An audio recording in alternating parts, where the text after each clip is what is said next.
तात्या साहेब नमस्कार, या या बसा. नमस्कार. ए सपने पाणी आण, तात्या साहेब आल्यात.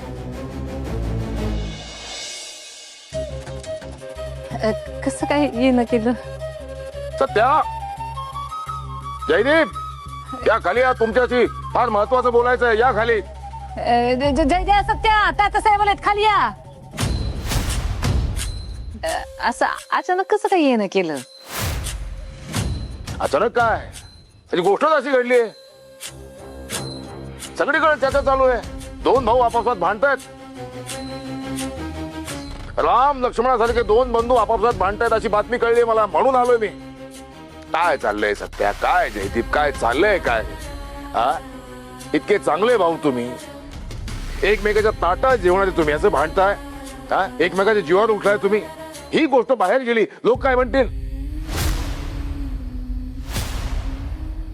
त्याची काळजी तू करू नकोस, आमचा मी बघू काय ते. तो आता इथनं निघ.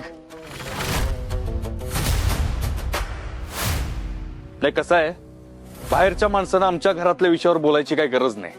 बाहेरचा मम्मीबाई, बाहेरचा बाहेरचा माणूस झालो मी आता. या घराची इतका जुना स्नेह आहे माझा, इतका जीव लावला या घराला, आणि हा माणूस मला बाहेरचा म्हणतो. जे योग्य आहे तेच बोलतोय मी. तुझ्यासारख्या गुन्हेगार माणसानं आम्हाला अक्कल शिकवायची गरज नाही. बाई काय बोलतोय तुमचा चिरंजीव बाप? बघा सत्या, काय पण कसं बोलतोस तू? लहानपणापासून तुला जय त्याला तात्या साहेब ओळखतात ना, मग ती म्हणूनच वाद मिटवायला आलेत. झालं गेलं समजा, इसरून जा आणि पुढे जाऊ आपण. तसं बी आलेल्या पाहुण्याचा अपमान करायची रीत नाही बघ सुरवेच्या घराची. रीत जरी पाळायची असली ना मम्मी, तर समोरचा माणूस तेवढ्या लायकीचा लागतोय, आणि हा माणूस त्या लायकीचाच नाही. सत्या, अरे समजून घे त्यांच्या भावना. त्यांना आपल्याबद्दल, आपल्या घराबद्दल काळजी वाटते म्हणूनच आलेत ना. आणि कोर्टाने त्यांना निर्दोष मुक्त केलंय. मग काय डोक्यात राग ठेवायचा आपण? पण माझ्यासाठी निर्दोष नाही ना हा माणूस. माझ्यासाठी अजून पण एक गुन्हेगारच आहे, एक धूर्त माणूस आहे. आणि अशा माणसाला ना माझ्या घरात अजिबात स्थान नाही.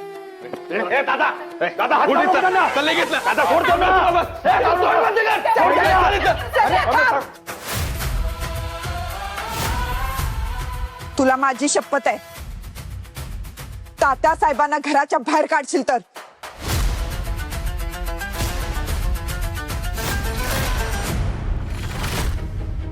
वाघमारे, काय करताय तुम्ही? ह्या माणसासाठी माझ्याशी भांडताय, मला शपथ घालताय? होय, कारण मी एक पोलीस आहे आणि निर्दोष माणसासाठी आवाज उठवणं माझं कर्तव्य आहे. वाघमारे, तुम्ही असं वागता ह्याच्यावर विश्वासच बसत नाही माझा. कसा बसेल रे तुझा विश्वास? कारण तुझ्या मनासारखं घडत नाही ना आज. तुझ्या आडमुट्या वागण्याला मी भीक घालत नाहीये, म्हणून तुझा विश्वास बसत नाही. वाघमारे, तोंड सांभाळून बोला. मम्मी आजपर्यंत म्हणत होती ते एकदम बरोबर आहे, पण मीच तिचं ऐकलं नाही. या आधी सुद्धा बेईमान होत्या आणि आता सुद्धा बेईमानच आहेत. बस बस, खूप झाला आता. हे ऐकू शकत नाही मी आता. तेव्हा तुम्ही मला काय बोलायचं तर बोला, माझा काय अपमान करायचा तर करा, पण माझ्या लेकीला काही बोलू नका अजिबात. ती माझी मानलेली मुलगी आहे, तिचा सन्मान राहायला पाहिजे. तिला काही बोललात तर मला अजिबात सहन होणार नाही. सत्या, बघ काहीतरी गैरसमज झालाय तुझा. आपण याच्यावर शांतपणे बोलूया. काय बोलू शांत? आता काय अपशब्द वापरले बघितलं, कुठली भाषा वापरली बघितली तुम्ही. हेच का संस्कार? ए तात्या, आमच्या घरचे संस्कार काढू नकोस. तशी जर शिकवण असती ना तर कधीच बाहेर काढला असतं तुझ्या लेकीला. एवढे वर्ष सहन केलं नसतं. संस्कार आहेत म्हणून शांत बसलोय. वा सत्या वा, आजवर ज्यांना मी आपलं मानलं तिथंच माझी काय किंमत आहे दाखवून दिलंस आज.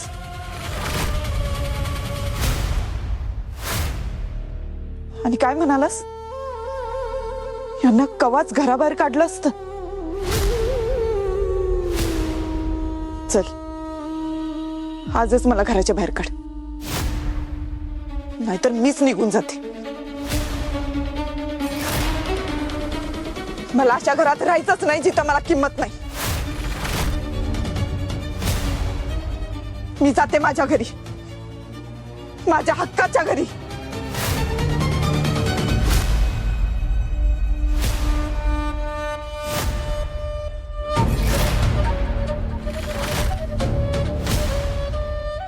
नाही, कुठं कुठं कशाला जायला पाहिजे? तू माझी मानलेली मुलगी आहेस.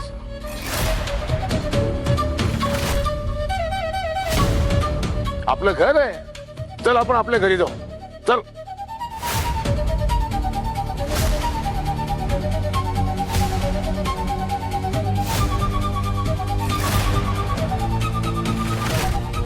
शेवटी सत्याचा डाव यशस्वी झालाच. तो म्हणला होता तसंच झालं. उत्साहाच्या भरात तात्यासाहेबांनी चूक केलीच.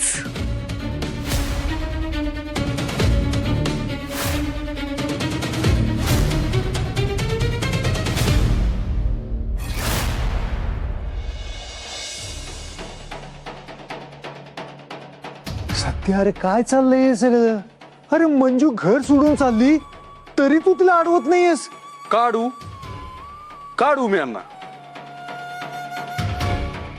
घर सोडायचा निर्णय त्यांचा आहे ना. उलट पप्पा बरंच आहे. घरात राहून भिंती पोखरण्यापेक्षा ना घरात ना बाहेर जाऊन काय करायचं ते करू दे यांना.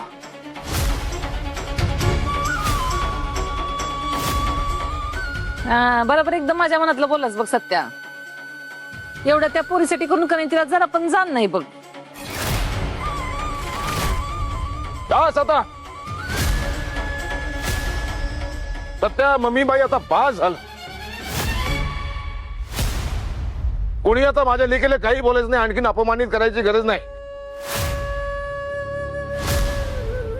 तू माझ्या घरी चल, तिकडे राहा. आपण मोठ्या दवाखान्यात जाऊ, मोठ्या डॉक्टर दाखवू, मोठा इलाज करू. काय लागतील ते पैसे खर्च करू आपण. चल. ठीक आहे तात्यासाहेब, मी येते तुमच्या सोबत.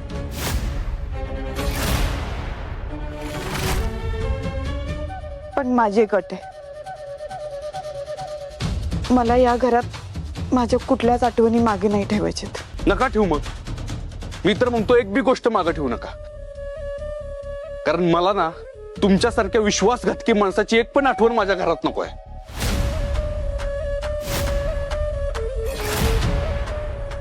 ठीक आहे.